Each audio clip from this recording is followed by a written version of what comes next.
Hello friends, welcome to GOALOur, and here I am back again with another exciting video. This is going to be a stock being recommended by 5 Paisa, and as you can see the stock is Railtel Corporation, and this has been recommended by 5 Paisa yesterday. So I'll be going to the details of Railtel, not only its technical details but also the fundamental analysis to find out whether it makes perfect sense to invest at this stock at this point of time. Alright, so without making further delay, we'll get started. But before that, if you're new to the channel, I'll request you to subscribe to the channel and hit the bell icon so that every time I post a video, you can get notification. So this is, as I said, this is recommended 5 Paisa. As you can see, the stock has been moving in this zone for last almost 7 to 8 months in the range of 130 to 140. But recently the stock has retaken from its 21-day moving average with above average volume. The stock has been trending above its key moving average on the daily charts, and momentum indicator RSI also indicating positive strength on the stock. So you can buy the stock in the range of 132 to 135 for a target price equal to 104.54, which is almost 16% up from here. The stop loss you need to hold on to is 126.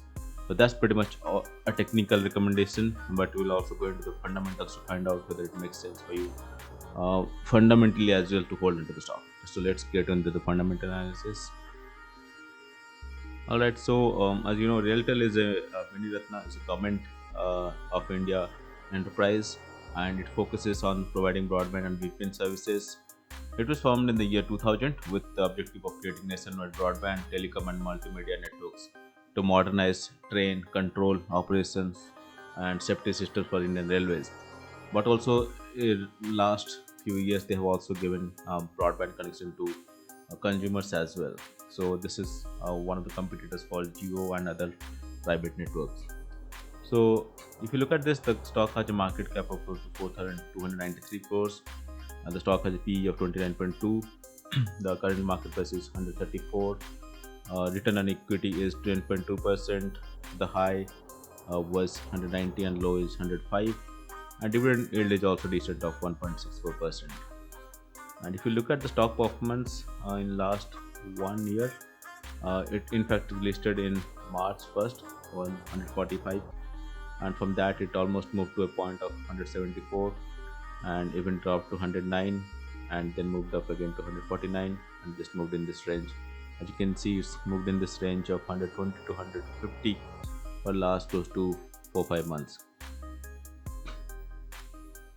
And if you look at the pros and the cons of the company, the pros is like company has reduced debt.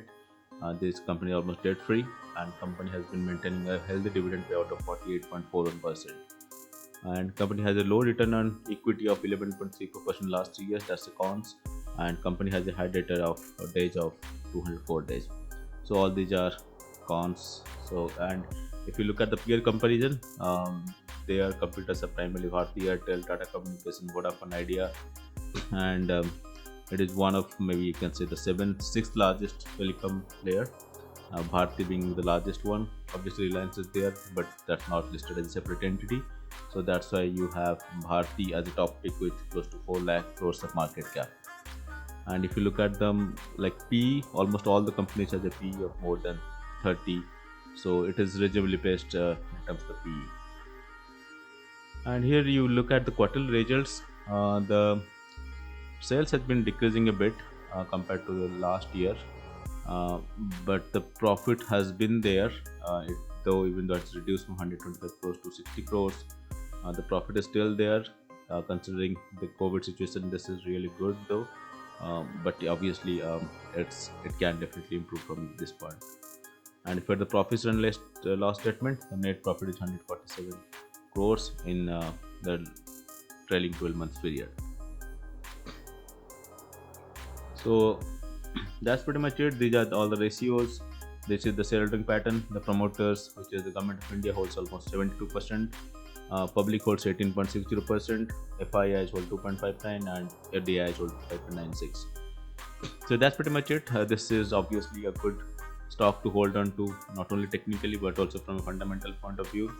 And considering the fact that most of these companies are going to do a lot well in future, considering the work from home situation as well as digitization happening rapidly. So this is definitely going to improve, and most of the companies in the list except Bharti Airtel and are not going to do that much better. But Railtel obviously is a government company. That's cons, but it has also the potential to sustain in the worst days. That's a pros as well. So alright, so that's pretty much it. I hope you like this video, and if you are new to the channel, I'll request you to subscribe to the channel, because every time I post this video you can get the notification. So thanks a lot for watching.